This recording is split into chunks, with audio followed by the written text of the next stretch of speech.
তারপরেও আমি করে যাচ্ছি। যখন যে সিনেমাটা হয় সেটায় কাজ করছি, ডাকলে ক্যারেক্টার থাকলে আমি কাজ করি। এবং পাশাপাশি আমি একটা সুপার শপ করেছি। আচ্ছা আচ্ছা আচ্ছা। সুপার শপের জন্য সবাই দোয়া করবেন, সবাইকে আমন্ত্রণ। যে আপনি সিনেমাতে যে অভিনয় করেছেন শাকিব ভাইয়ের সাথে, মার ক্যারেক্টার করেছেন, মানে দর্শক যে প্রশংসা করে, যখন আমরা দেখি প্রশংসাগুলো, কেমন লাগে সেই অনুভূতি? এখানেই তো আমার প্রাপ্তি। আমার দর্শক দেখে যখন আমাকে চিনতে পারে এবং বলে আপনার এই সিনেমায় এই অভিনয়টা দেখেছি, এই সিনেমায় অভিনয়টা দেখে আপনাকে খুব ভালো লেগেছে এই ক্যারেক্টারে। যেমন লাস্ট ভাইরাল একটা আমার মুভি দিকে আছে, আমার সুজন মাঝি। এই সিনেমাটা দেখেননি এমন মানুষ কম আছে। তো এখন যেখানেই যাই, ওই সুজনের মা আসছে। তো সুজনের মায়ের যে ট্র্যাজেডি এবং এতটাই স্ট্রাগল লাইফ ছিল, ওই হিস্ট্রিটাই শুধু মাকে নিয়ে। তো এমন একটা মায়ের চরিত্রে অভিনয় করতে পেরে আমি নিজেকে ধন্য মনে করি। এমনিতে তো ৩৫৬টা সিনেমা আমার অলরেডি রিলিজ হয়েছে। পাশাপাশি পার্শ্ব চরিত্র হিসেবে যে সিনেমাতেই কাজ করি, সবাই মানে খুব ভালো লাগছে। শাকিব খানের মায়ের চরিত্রে কয়টা সিনেমায় অভিনয় করেছে? শাকিব খানের সাথে আমার অনেকগুলো সিনেমা মায়ের চরিত্র করেছি। মাই নেম ইজ খান, এটা উল্লেখযোগ্য।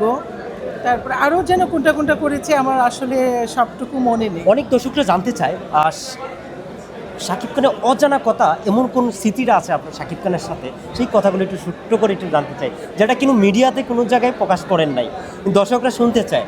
আপনি অনেক সিনেমা অভিনয় করেছেন, এমন কোনো স্মৃতি আছে? আসলে শাকিব খান ইজ শাকিব খান। শাকিব খানের তুলনা সে নিজেই, তার সঙ্গে কাজ করতে গিয়ে এমন স্মৃতি আছে নেই, মানে দর্শককে সব কথা বলা যায় না। পরিশেষে বলবো সে একজন যথেষ্ট ভদ্রলোক, খুবই ভালো মানুষ।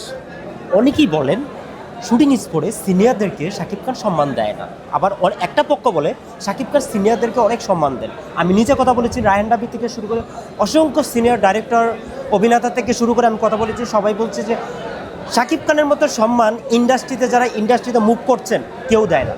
পায়ের উপর পা তুলিয়ে সিগারেট খায় এখন যারা আসছেন, সেইটা নিয়ে আপনার মন্তব্য কী? আমি এতগুলো সিনেমায় কাজ করতে গিয়ে কখনো শাকিব খানের মধ্যে এইরকম কোনো বেয়াদবি দেখিনি। আমি আর শাকিব খান বোধহয় সমমানের শিল্পী।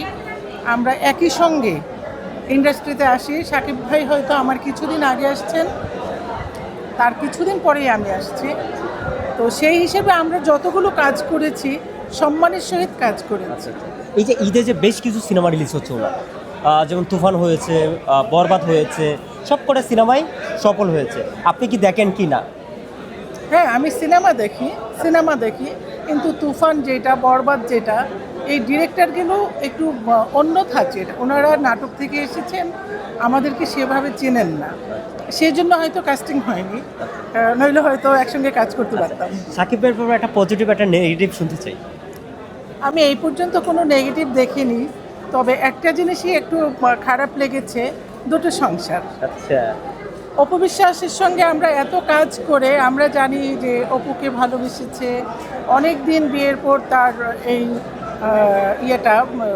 সাবজেক্টে গোপন রেখেছিল, তার জন্য অপু অনেক স্যাক্রিফাইস করেছে। সেই জায়গা থেকে এসে আবার বুবলিকে বিয়ে করা, এটাই আমার কাছে মেনে নিতে একটু কষ্ট। আচ্ছা। তাছাড়া এই যে বুবলিকেও সম্মান দিয়েছে, কিন্তু অপুর সম্মানহানি হয়েছে আমি মনে করি। আচ্ছা আচ্ছা। আপনি যখন বলেই ফেলছেন, একটা প্রশ্ন রাখতে, অপু বিশ্বাস শাকিব খান দুজনের সাথে কিন্তু ভালো সিনেমায় কাজ করেছেন আপনি। অপু বিশ্বাস একজন মানুষ, ব্যক্তি মানুষ হিসেবে কেমন, আর একজন অভিনেত্রী হিসাবে কেমন? অভিনেত্রী হিসেবে শাকিবের সাথে অপুর জুটি খুব ভালো ছিল, খুব ভালো সুপারহিট সিনেমা ওরা দুজনেই উপহার দিয়েছে। তবে ব্যক্তি হিসেবেও অপু বিশ্বাস খুব ভালো মনের মানুষ। আচ্ছা আচ্ছা। আমি ছোট আরেকটা প্রশ্ন নিয়ে অন্য স্কুলে চলে যাব।